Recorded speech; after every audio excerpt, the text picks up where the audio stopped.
June Squibb takes charge in sweet-spirited action movie for seniors.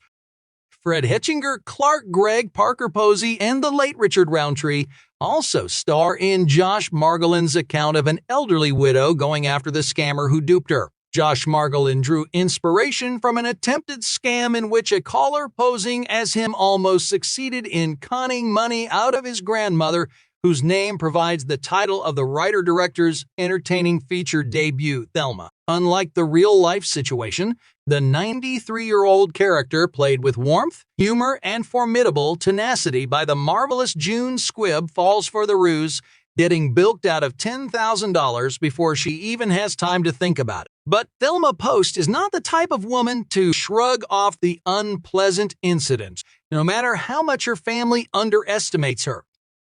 That scenario generates a pleasurable, low-key comedy with action and thriller elements, which plays out like a caper, even if the senior defying expectations by chasing down criminals is on the side of justice.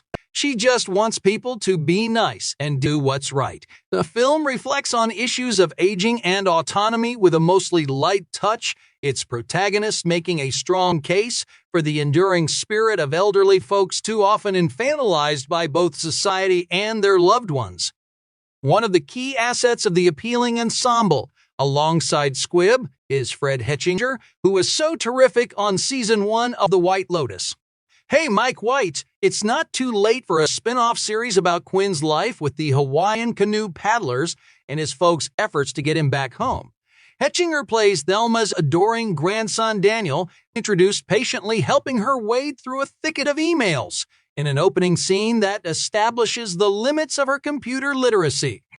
Daniel is stuck, unemployed, and directionless, his self-esteem in the gutter since his girlfriend Prina put their relationship on pause. I'm just not really sure what my selling points are right now. He takes his unofficial role as his grandmother's guardian angel seriously, however, deepening his feelings of failure when she falls victim to a phone scam and then goes missing while on his watch. That sends his fretful parents, Gail Parker Posey and Alan Clark Gregg, into an anxious spiral, as concerned for their son's mental health as they are for the safety of Gail's mother.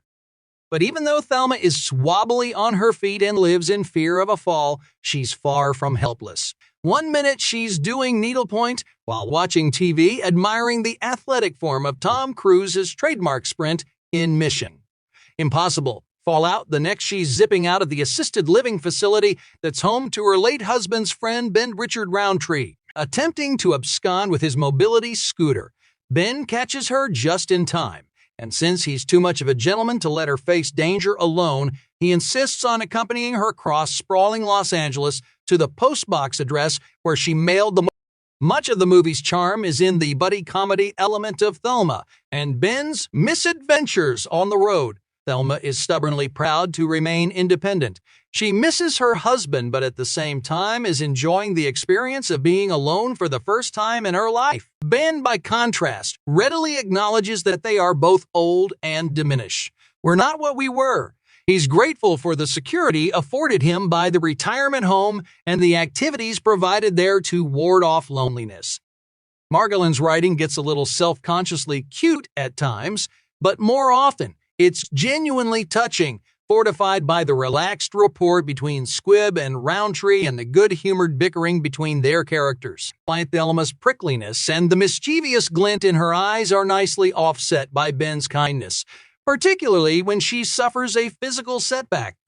Their odyssey in search of Thelma's money gains vitality from a punchy retro-flavored score by Nick Chuba, which nods subtly to Lalo Schifrin's classic Mission Impossible theme, and in what feels like an homage to Roundtree's history in the original Shaft movies, has an air of 70s blaxploitation. Ben is a lovely send-off role for the veteran actor who died last October. Malcolm McDowell also appears late in the action as a shady figure who nonetheless serves to point up a different aspect of the aging struggle. Despite providing Thelma with a gun and her own version of spy gadgetry in a hearing aid phone app, Margolin keeps the Ethan Hunt parallels more or less within the bounds of plausibility. Even a cheeky riff on the familiar trope of action heroes sauntering away from an explosion feels more grounded in character than genre. The film makes Thelma's natural gumption her strongest weapon, allowing her to stay one step ahead of the panicked Gale and Alan, to face trouble with a cool head and to call on the assistance of Daniel only when necessary. The mutual confidence boost exchange between grandmother and grandson is nicely underplayed by Squibb and Eichinger, giving the modest movie real heart. Thelma is sweet and poignant, sentimental without getting sappy. Just the fact that it gives Squibb the first leading screen role of her 7-decade career makes it a satisfying watch.